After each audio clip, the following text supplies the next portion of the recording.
कि हम आपसे मंतव्य नहीं लें, कहीं से भी नहीं लेते हैं। आज जो चिट्ठी जाती है उसमें देखते होंगे कि 6 महीना के लिए जैसा कि हमने सुना है लगातार अपने महीना में एक बार प्रोग्राम कराते हैं एसीएटी एम्प्लॉय लोग का, तो क्या सर मकसद क्या रह रहा है? मकसद ये है, सिर्फ मकसद ये है जी जी। कि हमारे प्रति सरकार के तरफ से कोई अन्याय नहीं हो। अच्छा। जो भी हमारे लोगों के प्रति असंवैधानिक बातें होती है उसका हम लोग विरोध करते हैं और सरकार को लिखते भी हैं। जैसे अभी के सिलसिले में आप देखे होंगे कि डीजीपी के यहाँ से निकल रहा है कि हम सारा वैकेंसी को भर देंगे। ठीक है, भर दीजिए। भारत सरकार का, स्टेट गवर्नमेंट का है कि अगर 45 डेज से ज़्यादा का वैकेंसी है तो उसमें आरक्षण नियमों का पालन हो।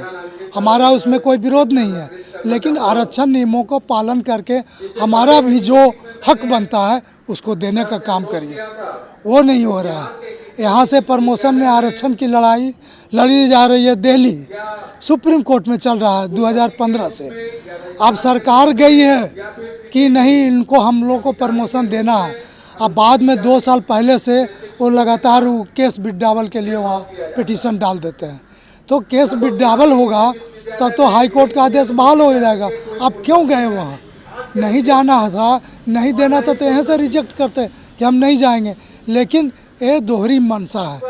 आपको जो 1976 में प्रेसिडेंट के द्वारा जो अनुसूचित जाति जनजाति का सूची हुआ है तैयार 76 में, उसको अमेंड करने का पावर सरकार को नहीं है।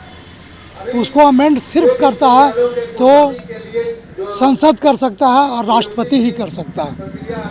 उसको भी अमेंड करके वोट की राजनीति करने के लिए यहाँ के ताती तत्मा को सिविल कास्ट में कर दिया है, जो अनेक्सर 1 में है नोटिफाइड।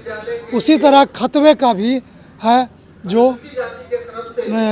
अनेक्सर 1 में है, उसको भी नोटिफाई करके एससी का सुविधा दिया जा रहा है। तो ये दोनों जाति जो अनुसूचित जाति में आए तो उसके कारण 40% सीट ये दोनों ले रहा है। अब बाकी 22% जो हम लोग बचे, 22 जातियाँ, उसको 60% में मिलता है। तो हम लोग के प्रति तो अन्याय हो रहा है। जनगणना खत्म हो गई, लेकिन इसके बावजूद भी कई ऐसी जातियां हैं जिनको इस पे ऑब्जेक्शन है कि उनको उपजाति में शामिल कर दिया गया है या उनको कोड ही नहीं दिया गया। जैसे लोहार वाले, उनका ऑब्जेक्शन है कि उनको लोहारा बोला गया। अब इस पे क्या कहेंगे? जाति जनगणना पर अगर जिसका कोड नहीं है तो उसको तो सरकार को उसका कोड निर्धारित करके उसका नाम भी शामिल करना चाहिए था। आपका लोहार का केस भी है जो अनुसूचित जनजाति में कर दिया था।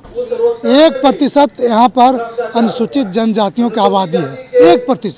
1% आरक्षण है, उसमें भी लोहार को जोड़ दिया। लोहार है जो 56 हाथ कट जाएगा फिर। हाँ, जैसे जोड़ता है तो हाँ, कम जाएगा। तो उसका तो सुप्रीम कोर्ट से हो गया, कैंसिल कर दिया। सरकार को 5 लाख का जुर्माना भी हुआ है उसमें, इलीगल तरीके से जो किए हैं उस पर जुर्माना भी हुआ है। तो अब जैसे है कि सुप्रीम कोर्ट में चल रहा है मामला ताती तत्मा का, खतवे का चल रहा है यहाँ पर हाई कोर्ट में, फाइनल स्टेज में है। तो जब तक उसका हाई कोर्ट का निर्णय नहीं हो जाता, सुप्रीम कोर्ट का निर्णय नहीं हो जाता, तब तक तो उसको पूर्व की जाति में ही रखना चाहिए था, लेकिन उसको भी अनुसूचित जाति में काउंट कर दिया है। तो ये सब गड़बड़ियाँ हो रही है। देवेंद्र रजक, महासचिव, अनुसूचित जाति जनजाति कर्मचारी संघ, बिहार, पटना।